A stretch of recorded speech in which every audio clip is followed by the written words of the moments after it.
How does your media product represent particular social groups? My film represents three social groups mainly. These are the zombie characters, middle class men and politicians. Okay, so the first group that we portray in our film is middle class men. In the film, our main protagonist is a middle class man. We see him coming home from his job in a suit, where he sits down and is about to take his medication. We then see that he's run out of medication and run out of money. From the beginning of the film, we see that this middle class man is hard working. He came home from work and comes to a nice tidy looking house. This shows the audience that he puts a lot of effort into making money and does everything he can. He's portrayed as hard working, educated and caring. The house and the suit that the main character is wearing shows that the main character, our protagonist, is educated and he has tried very hard in life. The suit has connotations of him working at an office, perhaps a lawyer or an estate agent. These are both well-paying jobs, ones that he must have studied for. The character is presented as a man who has tried very hard in life, although he seems to be someone who will not be pushed around. In the opening scene, we see him arguing on the phone to the woman who has told him that he cannot afford to pay for his medication. However, he is not portrayed as particularly brave, as when he is in the basement, he is terrified of the zombie that he sees. Most people would be scared, but this does shed light on the character not being a hero in the sense that he is brave within the first scene. This is true for many middle class men. They are not portrayed as rough men within the media. This often is because of the stereotypical jobs that middle class men have. In the film, we do rely on this particular stereotype, as we want the audience to take the connotations of the suit as him having a decently paid job. We then see that the man is caring throughout the rest of the film. He is also seen to be more and more brave and courageous as the film continues.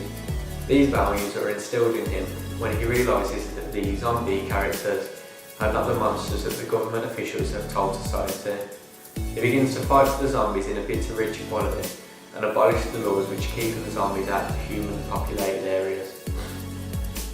This is reflective of some middle class men, and he's definitely breaking down the stereotype of middle class men only caring about themselves and their bank accounts. It is usually working class characters which are portrayed as freedom fighters of sorts. This is refreshing as it breaks down a social barrier which is unreflective of the real world. The zombies are the other group in our film, and they are portrayed in two very different ways. Firstly, we see them as monsters. This is exactly what we want the audience to think at the beginning of the film. We do this by taking away their human features, namely their conscience and their ability to be sentient. This, however, changes straight after the film opening, and this is where the character becomes interesting.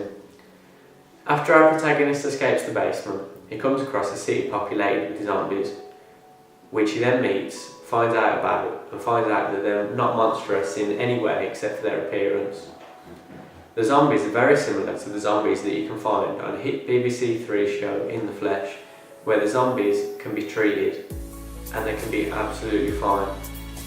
This, by some viewers, will be seen as a social commentary on the way that African American citizens were treated in the mid-20th century by a large portion of the white population of America. Looking past the days of slavery, when this was a distant relic, black people were still treated like second-class citizens and segregated from the rest of society. Our film is eerily similar to these days, where the zombies have had horrible propaganda spread against them, and this was by both the government officials and racist members of the American population. Similar stories, such as the zombies being violent and dumb, were actually used against African American citizens in a miscarriage of justice and morality. Segregation fits into one of our key words that we used as inspiration for our storyboard. This word was oppression.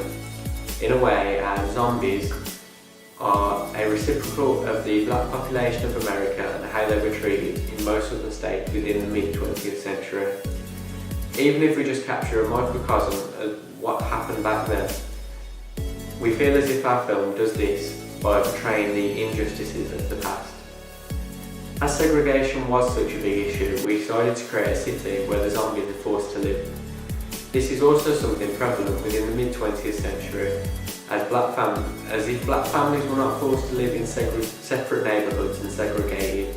They were forced to go to different schools, use different buses, and were even forced to use separate bathrooms.